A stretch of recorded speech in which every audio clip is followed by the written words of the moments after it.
Ja, geht's jetzt oder nicht? Ja, freilich. Ach so, na dann sag's halt.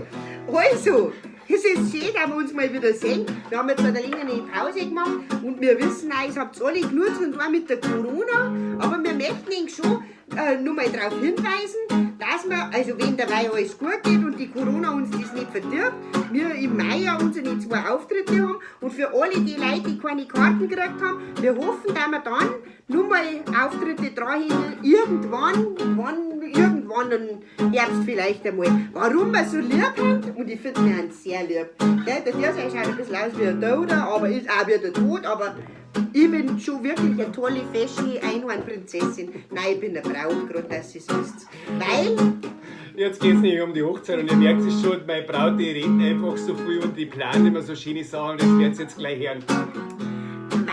das ist ein Ausschnitt aus unserem Lied, die Planung des eierlegenden Wollmilchsautages. Und der geht dann so, wenn sie das Plano anfangen. Jetzt werdet ihr es gleich hören. Auf geht's, Matschi. Bist geschickt? Schweinsbrot oder Rinderbrot, Schnups, was war der Gerät? Schweinsbrot. Ah, was Schweinsbrot? Na, hör auf, Hase, Rinderbrot war doch nicht schlecht.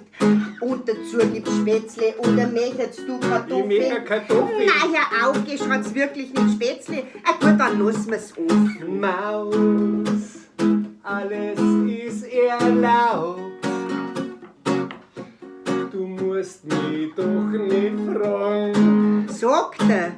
Aber Dinge tut er, Dinge tut er, Dinge tut er. Warum fragt die mich überhaupt? Ich hab nix zu sagen. Und er hat vorher nichts zu sagen gehabt und er hat auch danach nichts zu sagen. Meint sie? Hab ich deri. Und wieder ist mein Ausmaß.